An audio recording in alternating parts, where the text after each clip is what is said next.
First, I want to start off with like the background information. Starting this civil war kind of stems since like the 1980s with like the more so Islam government like trying to Islamicize the whole country and kind of the more like I would say tribal and more like tribal communities that don't want that and want to have practice their own religion didn't really want that, and they fought against that, and that's been going on for like about 40 years. Like there have been times of peace, but a lot of times there have been very, very violent times, and that has stemmed in a lot of airstrikes, a lot of bombings, a lot of violence, a lot of death. But as of now, there is 25 million people that need immediate humanitarian aid, and 14 million of those are children. So, I mean, that puts into perspective that 14 million children in Sudan need humanitarian aid. And that's forced 8.6 million people to flee. So that has created the largest displacement crisis in the world so far. And that's like caused for more problems to occur in other neighboring cities such as like South Sudan, where they're also struggling with a humanitarian aid because they're taking in so many people since Sudan is the closest to South Sudan. And that's also caused for problems to occur in there. And the values that I picked out, I'm going to first start with Sharaf. That in English, that can be translated to honor. Personal honor is very important in Sudanese culture, and it's so important that even though like it's just personal, it can affect the whole like family, which can go on to affect the entire clan or tribe. So personal honor, it's very important to care about your personal honor and like have respect for yourself, because that can reflect on the whole family. And it's honestly more important. It's more important to be respected publicly than to have that status politically or socially. And it all kind of stems back to the idea in Sudan that it's very important to protect your reputation. And then the next core value is Karim, which is generosity. And generosity is also a very important thing in Sudan. Like, as much, like, so much, like, there's so much to not be generous for, but even so, like, the hospitality and the generosity of the people in Sudan is very, very strong. And it's very important to be generous. And it works very different in other, like, countries and society because, like, you're generous in a way that you keep giving and giving and giving, almost to the point where you don't have nothing yourself. But you want to keep giving because that's just like in your heart, especially a guest of your home. Like, I can say this for myself because I'm Sudanese, but like whenever we have a guest come over, always make sure like we're generous to them. You have to make sure that they have, that you feed them well, make sure they're good. They all have a good time, and even you offer them something. But a lot of times, like, Sudanese people don't accept what you're going to give them because they know that's just how the culture works. Like, this is how the generosity works. And then the next core value I have from that is humility. And humility in Arabic is tawadi. And that's just very important, to be humble of your success and to be, like I said, just be very modest about your accomplishments and your success in society.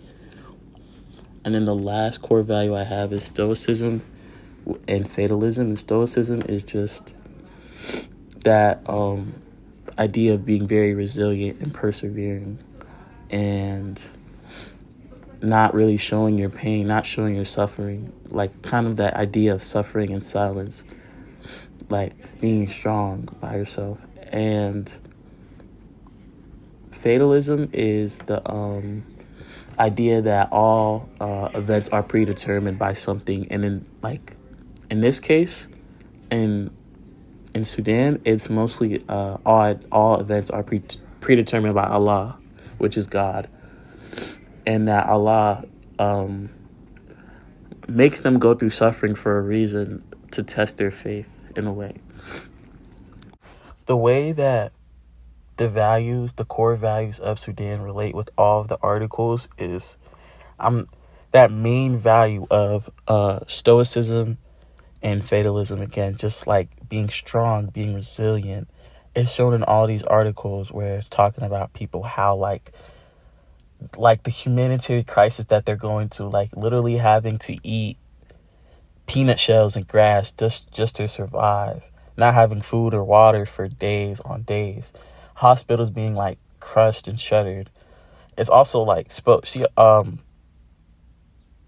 the poet talks about it as well in her slam poet. Well, I'm going to get into that soon. But yeah, like this humanitarian crisis is one of the biggest going on in the world. And it's the fact that nobody really is talking about it. It's more so just people talking about, hey, there's a war going on, a civil war. It's like, can't forget about the crisis that's going on within the millions and millions of people who have so many stories of just like having to go through so much to just be able to have the basic needs that everyone should have. And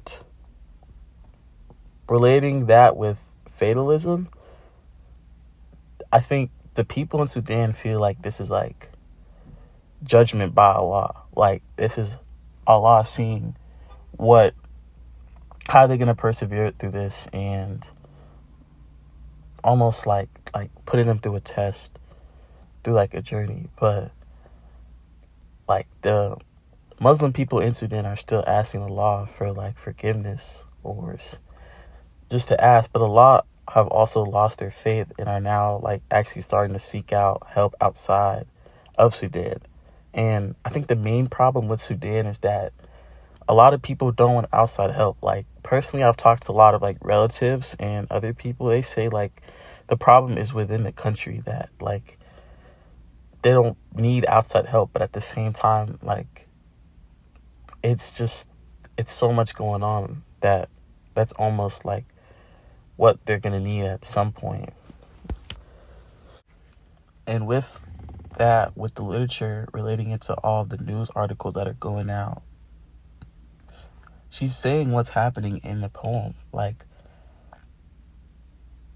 all the like children starving, hospitals being literally crushed with people in it, people having to find refuge in different countries. She says it in her poem, and she says it very expressively, very like she's upset, because she's very upset what's going on, and she's kind of upset at herself too, because when she was young, like even her family had to leave before they could come back in order to like just for their safety. Like that's how bad it is. At a point you can't even stay in your home country because of what's going on.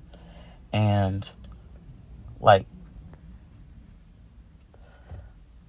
even if what was going on right now was an issue, which is a political issue, I feel like that humanitarian issue and like the ethical issue that's going on isn't even trying to be resolved, which is a horrible thing, because like these are just like innocent people who are literally just starving, suffering, and dying for literally no reason. And it's not really talked about, to be honest. And with that, with the literature relating it to all the news articles that are going out,